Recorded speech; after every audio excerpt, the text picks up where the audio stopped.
Hello, students of postmodern literature. This is a brief video being recorded for you. It's a short video, so we shall be discussing only here one question which is pertaining to the novel The Bluest Eye by Toni Morrison, and we shall be trying to understand it with reference to postmodernist perspective. Here are three young girls, which are Pecola, Claudia, and Frida. Out of these today, we are going to talk about Pecola in the postmodern perspective. But first of all, let us ask a question to ourselves.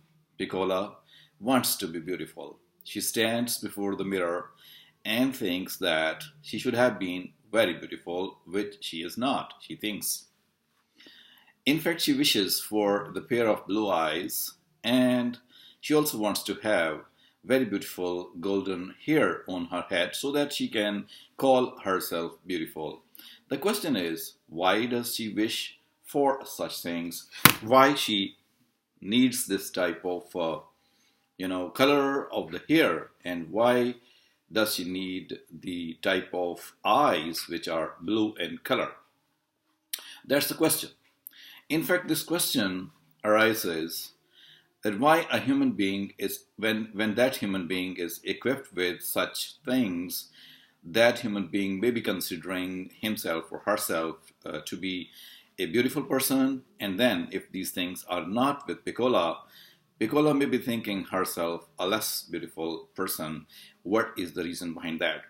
The biggest reason behind that is the European standards of beauty that are available are around, and because of that, not only the person who is equipped with the white skin and having blue eyes, and after that having the golden color or blonde color hair, that person is determined or is said to be most of the time beautiful person.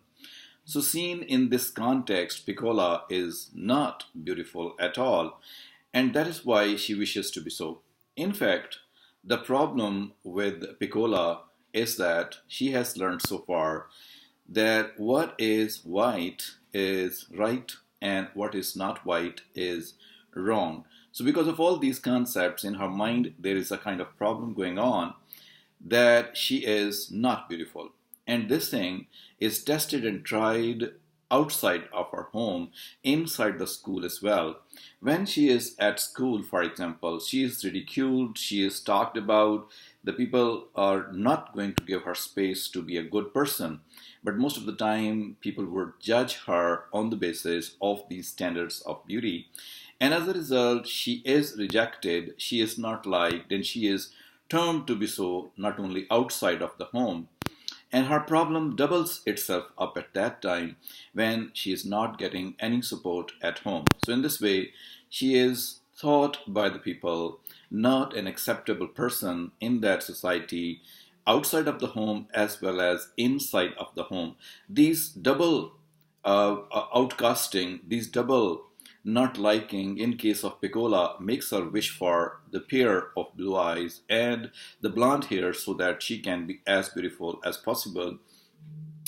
But this thing makes her consider the black is going to be ugly, and that is why all the time she stands before the mirror and prays for these two things to be so beautiful. This thing has predominantly fixed itself in the mind of almost all the black children in USA. For example, Claudia, who is the sister of Pecola in this novel, though not real sister, that Claudia also takes the doll, that doll which has got the beautiful eyes also, that has got the blonde hair as well, that has got the bright white skin as well. Instead of tending to that doll, instead of taking care of that doll, or instead of feeling beautiful and good with that doll, Claudia begins tearing that doll. She plucks out the eyes, and she tears out the hair, and the same way she tries to smash the doll, which is of white color, because she too refuses to accept or obey what is she expected to be as a black girl, as a girl who is not as beautiful as the white girl can be. So because of this situation, Claudia too undergoes the similar kind of circumstances as Pecola is going on. But as you know, we have found in terms of Foucault that when oppression goes on the oppressed people for a long time, the oppressed people begin to understand that they can compete with this oppression by uniting or standing together and giving birth to a type of confidence which they can have with each other.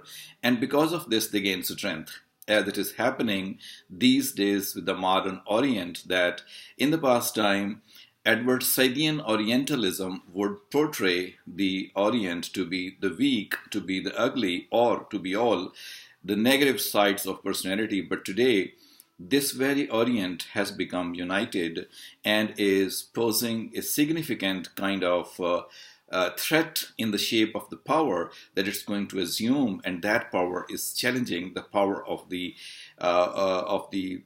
binary opposition, which the last time was on the left side, and now, even after being on the left side, it is feeling the threat from the right side, Oriental. So in that way, the modern Orient has become. Same was the case with Foucault when he said that at a time when oppressed are watched constantly, when they are oppressed constantly, at that time they too begin to find out certain ways and means because of which they can unite together and get a stand together.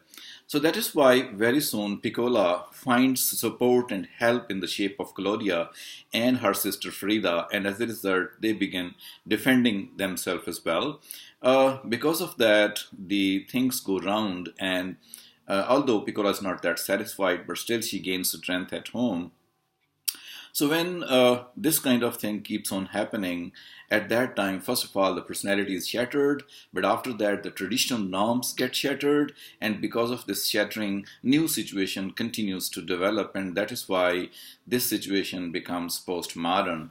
And in that situation, new things which are rejecting the reality of the past time, which are showing that the things are not in that way as it should be. For example, if we look at the diaspora of today, the second, third, and fourth generation of diaspora with respect to South Asia, we can see that today's diaspora is not the same one as it used to be in the past time. So that is why Pecola too takes a new turn. That means a weak person is going to gain strength, which is again the shattering of the myths of past time. And today, therefore, no one in reality is going to be powerful. Only that person who stands confident and is united and poses a big threat to the other people because of its nuisance, even because of its power, even at that time, it becomes the postmodern subject as well. I hope that this little analysis, though may not be altogether agreeable, but it does portray something about Pecola and her character, how it has been portrayed, how she has been shown, and how that character comes out to be in this novel of Toni Morrison. So hopefully meeting you people in some next video.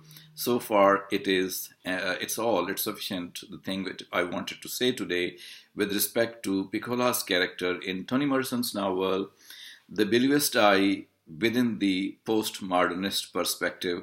Thank you for watching this.